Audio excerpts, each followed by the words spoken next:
ये तो भारत से भिड़ने की सीधी धमकी देने वाला पाकिस्तान और इसका आर्मी चीफ जनरल मुनीर इन दिनों चीन के सामने कटोरा लेकर खड़ा है। इस कटोरे के साथ मुनीर चीन की सेना से ऐसे हथियार मांग रहा है जो भारत के खिलाफ जंग में काम आ सके। तो क्या भारत के ऑपरेशन सिंदूर से अब तक इतना डरा हुआ है आसिम मुनीर? पाकिस्तान के प्रधानमंत्री शहबाज शरीफ ने आखिर क्यों दी मुनीर को हथियारों की भीख मांगने की मंजूरी? इस रिपोर्ट से समझिए।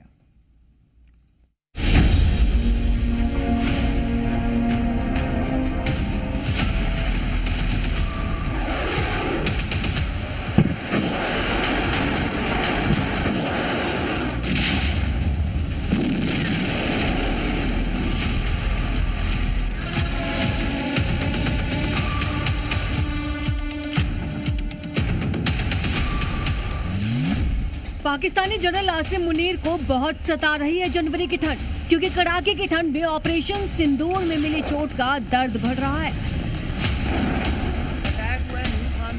जनवरी में मुनीर के कान में जैसे ही खबर लगी कि भारत ने अपना anti ship hypersonic missile ready कर लिया है, पूरे पाकिस्तान में खलबली मच गई। मुल्ला मुनीर से लेकर प्रधानमंत्री शहबाज शरीफ तक की घबराहट इस बात से बढ़ गई है कि भारत ने ऑपरेशन सिंदूर का दूसरा चरण एक्टिव कर दिया तो कौन बचाएगा। फिर क्या था, शहबाज और मुनीर का कटोरा तैयार हो गया। कटोरे के साथ पाकिस्तानी एयरफोर्स का प्लेन चीन के लिए टेक ऑफ कर गया। 20 जनवरी चीन के सीक्रेट एयरबेस पर दिखे पाक के 2 प्लेन्स।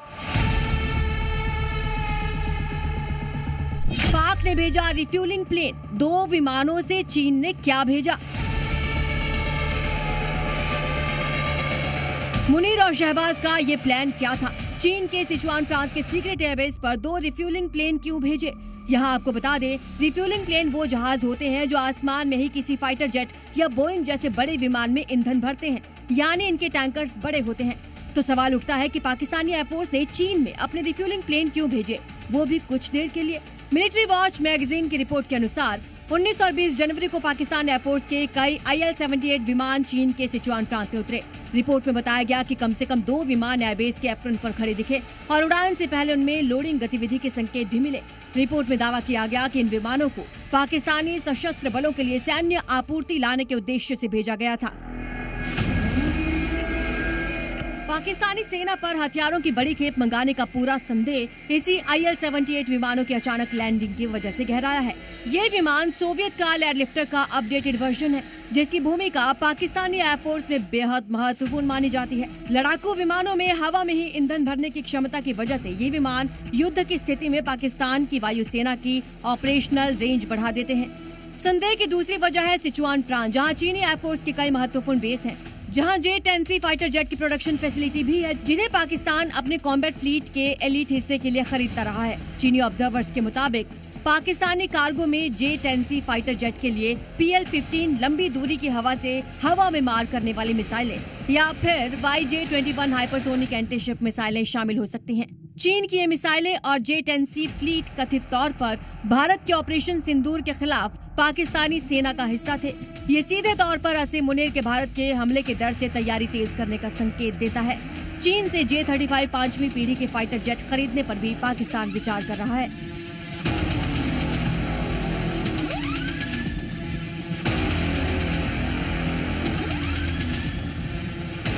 तो क्या ऑपरेशन सिंदूर में चोट खाए बैठे मुनीर ने अपनी तरफ से भारत के खिलाफ युद्ध की तैयारी शुरू कर दी है?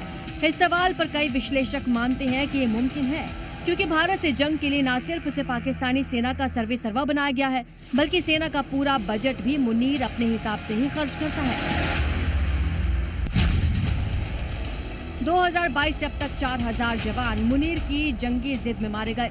20,000 से ज्यादा जवान घायल हुए। अभी 3 मोर्चे पर जंग लड़ रहा है मुनीर अपने जवानों को इन 3 मोर्चों की जंग में ऐसे झोंक चुका है कि अब वापसी संभव नहीं। हिंदुस्तान पहले ही धूल चटा चुका है। पाकिस्तान के अंदर ही विद्रोही बलूच और तालिबानी सैनिक पाकिस्तानी सेना के छक्के छुड़ाए हुए हैं। इधर आवाम है जो इमरान खान की आजादी मांग रही है। दरअसल आजादी सिर्फ इमरान की कैद की नहीं, पूरी बगावत मुनीर से पाकिस्तान की आजादी की है। तालिबान को तोड़ने निकले मुनीर की सेना का सच ये है कि अफगानिस्तान बॉर्डर पर थर थर कांप रही है पाकिस्तानी सेना, क्योंकि अक्टूबर से लेकर अब तक की जंग में तालिबानी सेना ने 200 से ज्यादा पाकिस्तानी सैनिकों को मार डाला है।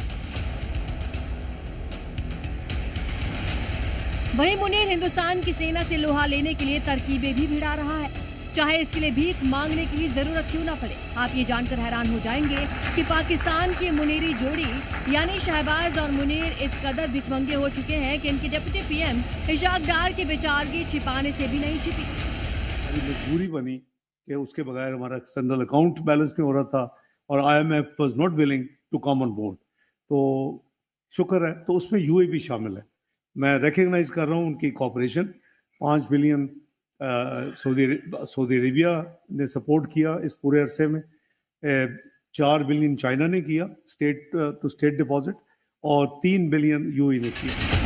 चीन से मिली जो $4 बिलियन भीख की बात इशाक डार ने कबूल की, वो दुनिया को दिखावे के लिए है। बाकी की गुप्त मदद के लिए मुनीर और उसकी पूरी फौज किस तरह चीन के तलवे चाट रही है, इसके संकेत ही काफी है।